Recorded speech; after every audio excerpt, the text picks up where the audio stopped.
자, 이번 문제는 2013년 전산 7급 자료 구조론에서 출제된 하노이 탑 문제가 되겠습니다. 왜 이 문제만 별도로 또 해설하느냐, 그런 측면을 이야기하면은, 먼저 이 시험 끝나고 이 문제에 대해서 너무나 많은 질문을 받았습니다. 대부분 사람이 어렵다, 왜 이렇게 어렵게 출제되었나, 처음 봤다, 이렇게 이야기했습니다.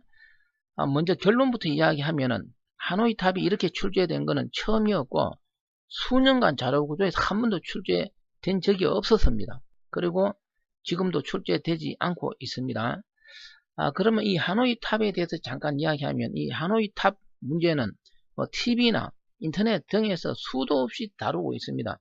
연예인들 나와서 오락으로 아니면은 집중력 테스트 등으로 여러 곳에서 이 하노이 탑 제기 호출 관련 내용이 다루어지고 있습니다. 해서 저는 어떤 수수께끼 퍼즐 그런 내용 측면에서 이야기하지 않고, 우리 전산 7급 시험에서 출제될 만한 내용 기준으로 설명하려고 합니다. 다시 이야기합니다. 이 문제는 앞으로 영원히 출제 안 될 수도 있고, 또 하나는 이 문제 틀렸다고 2013년 합격점이 68.57이었습니다. 합격 못한 것은 아니겠죠. 다시 이야기하면은, 이 한 문제가 합격을 당락한 것은 아니었다, 이렇게 생각합니다. 그리고 또 하나 더 이야기하면은, 이 문제는 어렵다면 매우 어렵고, 쉽다면 엄청 쉬운 문제. 자, 저는 어쨌든 전산 7급 시험 기준으로 설명하려고 합니다. 우리가 전산 시험은 1분에 한 문제 푸는 문제가 되겠습니다. 이런 문제를 5분 만에 풀면 아무런 의미가 없겠죠. 그래서 시험 기준으로만 해설하고자 합니다. 자, 먼저 이 문제에서는 8번째 출력되는 것이 뭐냐, 이렇게 물어봤습니다. 알고리즘을 잠깐 살펴보면은, 먼저 원판이 하나인 경우는 여기에서 제기 호출에서 완료 조건이 됩니다. 한 번 이동으로 끝이에요. 근데 여기서 원판이 4개인 경우를 물어봤습니다. 하노이 탑 호출하는데 앞에 숫자 4가 원판 개수가 되겠습니다. 그러면 4일 때 과연 몇 번 이동해서 이 수수께끼를 풀 수 있느냐. 자, 그러면 이 문제를 해결하기 위해서는 하노이 탑 수수께끼를 알아야 되겠죠. 그거는 여기 있는 사람들이 대부분 잘 알 것 같습니다. 혹시 모르는 사람을 위해서 잠깐 이야기하면, 이 하노이 탑 퍼즐 문제는 기둥이 3개 있습니다. 여기 읽어보시면 되겠죠. 그 기둥이 3개 있는데, 큰 원판이 아래, 작은 원판이 위에 있습니다. 그래서 어떤 기둥에 있는 원판을 다른 기둥으로 옮기는 내용이 되겠습니다. 옮기는 횟수를 가장 작게 해야 되겠죠. 수백 번 해서 옮기는 건 의미가 없습니다. 그래서 게임 조건은 반드시 큰 원판이 아래에 있어야 된다. 다시 말하면 작은 원판이 위에 있어야 된다. 이런 내용이 되겠죠. 해서 게임 목적 여기 나와 있습니다. 2가지 조건이 있습니다. 그리고 한 번에 반드시 하나의 원판만 옮겨야 되겠죠. 그래서 읽어보시고, 자, 이 내용을 토대로 이 문제를 어떤 분석해서 푼다. 그럼 얼마나 많은 시간이 걸리겠습니까? 결론입니다. 시험장에서 시험 문제 푸는 방법은 이 하노이 탑 관련 제기 트리를 그리면 되겠습니다. 지금 여기 제기 트리가 그려졌습니다. 왜 이렇게 그려지느냐. 여기 else 부분을 봅니다. 이 하노이 타워가 2번 이렇게 제기 호출되는데 n-1 이렇게 됩니다. 다시 말하면 4가 들어가면 하나 빠지면 33, 3이면 하나씩 빠지면 22 이렇게 되겠죠. 그래서 하노이 탑 관련 제기 트리는 이렇게 그려진다는 거 이해되시죠? 4면은 33, 3이면은 2. 그래서 원판이 4개인 경우는 이 동그라미 개수가 몇 개죠? 15개가 됩니다. 그러면 15번 이동으로 하노이 탑 게임을 완성시킬 수 있다. 그렇게 됩니다. 자, 그럼 우리 여기서 우리 자료구조 이진 탐색 트리에서 전이 운행, 후이 운행 이런 게 있었죠. 그때 구조를 보면은 이 출력문이 여기 어디 있습니까? 출력문 위치를 잘 눈여겨봅니다. 출력문이 2번 호출되는데 중간에 있죠. 그래서 우리가 이진 탐색 트리에서 전위 운행은 출력문이 먼저 나오는 경우고, 중위는 출력문이 중간에 있고, 후위는 출력문이 세 번째 마지막에 있다는 것 이해하시죠? 그러면 이 하노이 탑에서는 출력문이 어디에 있습니까? 중간에 있습니다. 그래서 이 제기 트리를 어떻게 하면 되느냐? 중위 운행 해보면 됩니다. 자, 중위 운행은 자, 중, 우 이렇게 읽죠. 해서 이 트리의 가장 좌측 1, 중간 2, 그 다음 우측 1, 그 다음 중간 3, 다시 좌측으로 가서 1, 2, 1 이렇게 여기 읽게 되면은 루트는 언제 8번 만에 읽혀집니다. 해서 이 문제 답은 8번째 출력되는 값은 원판 4가 이동되는 시점이 되겠습니다. 다시 이야기합니다. 제 말을 잘 머릿속에 넣어 두시기 바랍니다. 이 하노이 탑에서 가장 큰 원판이 가장 아래쪽에 있고, 가장 큰 원판이 전체 이동 횟수에서 항상 중간에 이동되겠습니다. 그러면 원판이 지금 4개인 경우는 15번 이동인데, 이 부분은 뒤에서 또 다시 다루겠습니다. 15번 이동해서 중간은 8번째가 됩니다. 만약에 원판이 3개면은 이동 횟수는 7번이 되는데, 그러면 가장 큰 원판은 3이 되겠죠. 그거는 4번째가 되겠습니다. 이 제기 트리를 잘 보면 이해될 것입니다. 그래서 물론 다른 이야기 할 게 많습니다. 근데 그거는 여기서 필요 없습니다. 그거는 다른 데서 많이 다루고 있습니다. 우리가 시험에서 거론되는 거 정리하십시오. 하노이 탑에서 원판 이동은 제기 트리를 그리고, 제기 트리를 중위 운행했을 때 그 중위 운행 순서 차례가 바로 출력되는 순서, 다시 말하면 이동되는 순서가 되겠습니다.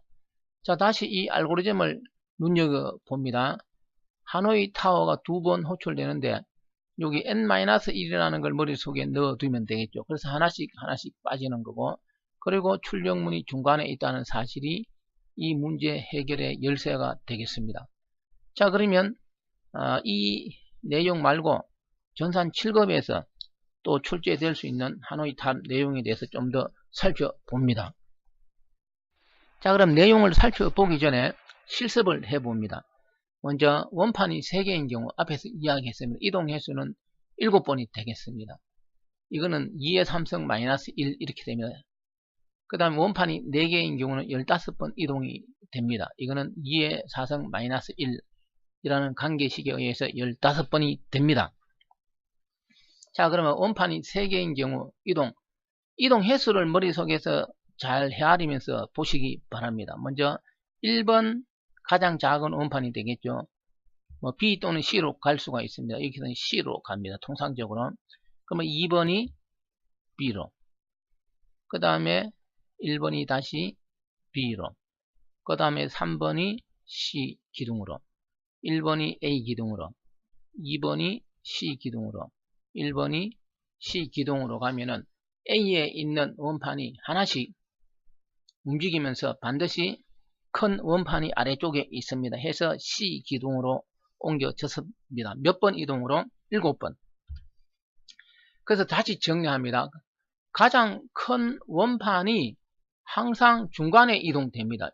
총 이동 횟수가 7번이니까요. 중간은 4번째 이동된다는 사실이 핵심이 되겠습니다. 자, 그럼 이를 토대로 원판이 4개인 경우는 먼저 여기 있는 1, 2, 3 원판을 B로 옮기는데 몇 번, 위에서 몇 번입니까? 7번이죠. 그래서 이 3개를 B로 옮기는데 7번 이동으로 가능합니다. 위에 실습했으니까 아시겠죠. 그리고 나서 가장 큰 원판인 4를 A에서 C로 옮깁니다. 한 번.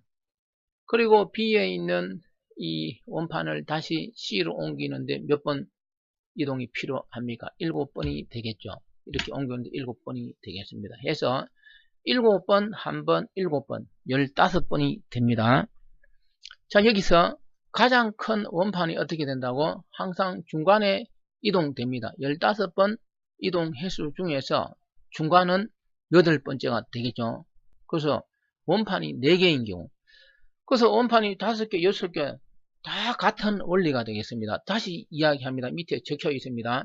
하노이 탑에서 원판 이동 원리는 가장 밑에 있는 가장 큰 원판이 전체 이동 횟수에서 항상 중간에 이동이 된다라는 사실이 되겠습니다. 자, 그 다음에 하노이 탑 시간 복잡도 전산 7급 시험에서 출제될 수 있습니다. 자, 그러면은 먼저 원판 이동 횟수가 시간 복잡도가 됩니다. 그래서 앞에서 충분히 다뤄봤습니다. 원판이 1개인 경우는 1번, 원판이 2개인 경우는 2번, 원판이 3개인 경우는 원판이 2개인 경우는 3번입니다. 원판이 3개인 경우는 2의 n승 마이너스 1이 됩니다. 항상. 그래서 원판이 3개인 경우는 2의 3승 마이너스 1, 원판이 4개인 경우는 2의 4승 마이너스 1. 그래서 이 내용을 보면은 알 수가 있겠죠, 이제. 그래서 원판이 n개인 경우는 2의 n승 마이너스 1이 되겠습니다. 이 내용이 말이죠. 전설로 뭐 내려오고, 실제로 이걸 개발한 사람 프랑스 뭐 수학자인가 그런데, 뭐 이게 인도네시아라고 하기도 하고, 뭐 베트남, 하노이, 뭐 어떤 절, 사원, 그 스님들이 원판을 옮긴다, 뭐 이런 내용이 나오는데, 그럼 원판이 64개가 있다 이 말이죠. 그래서 64개의 원판을 옮기기 위해서는 몇 번 이동이 필요합니까? 2의 64승 마이너스 1이 되겠습니다. 그럼 2의 64승이라는 숫자는 얼마나 큽니까? 해서 그 전설에서 이 지구가 멸망해도 원판을 다 못 옮긴다. 또 다르게는 스님들이 원판을 다 옮길 시점이 되면 아마 지구는 멸망했을 것이다. 뭐 이런 등등 내용이 나옵니다. 해서 이 하노이 탑 시간 복잡도는 지수 시간이 되겠습니다. 그리고 2의 n승이 되겠죠. 뭐 아무것도 아닙니다. 이거 구하는 방법은 이렇게 구하지 않고 다르게 구하는 방법도 있긴 있습니다. 그런데 이렇게 쉽게 구할 수가 있겠죠. 또 다르게 한 번 더 살펴봅니다. 우리가 하노이 탑에서 n개의 원판을 옮길 때 이제 통상적으로 일반적인 분석은 이렇게 합니다. 첫 번째, n개의 원판이 있을 때 하나 말고 n-1개의 원판을 뭐 기둥 B로 옮깁니다. 그러면 F 또는 뭐 A 이렇게 쓰기도 하면 fn-1번이라고 놓고, 그러면 가장 밑에 있는 원판 하나를 옮겼는데 한 번이 되겠죠. 만약에 C로 옮겼다. 그러면 다시 n-1개의 원판을 다시 기둥 C로 옮기는데 역시 F의 n-1번이 되겠죠. 그래서 일반적인 분석이 되겠습니다. 그래서 이걸 수식으로 다시 표현하면은 Fn은 원판이 하나인 경우는 1이 되고, 원판이 하나보다 큰 경우는 2fn n-1 더하기 1이 됩니다. 해서 이 fn 값을 구해보면 앞에서 구한 값처럼 1, 3, 뭐 이렇게 7 이렇게 됩니다. 해서 수식을 쓰면 fn은 2의 n승 마이너스 1, 역시 지수시간이 되겠습니다. 물론 이 하노이 탑에 대한 내용은 더 많은 이야기를 할 수 있습니다. 그런데 이 전산 시험에서는 뭐 짧은 시간 안에 풀어야 되고, 출제된다면 이런 내용이 출제될 수가 있겠습니다. 아무튼 당시에 너무나 어렵다 등등, 앞으로 나올 것이냐, 지금까지 한 번도 안 나왔는데 등등, 제가 설명했듯이 이게 어렵게 출제한다든지 또 어렵게 풀기 위해서는 엄청난 시간이 필요할 것이고, 간단하게 또 풀면은 30초 안에 풀 수가 있는 문제가 되겠습니다. 무슨 말인지 이해 가시죠? 자, 그러면은 별도로 하노이 탑 문제 풀어봤습니다. 질문을 너무 많이 받았기 때문에 별도로 설명을 했습니다. 고맙습니다.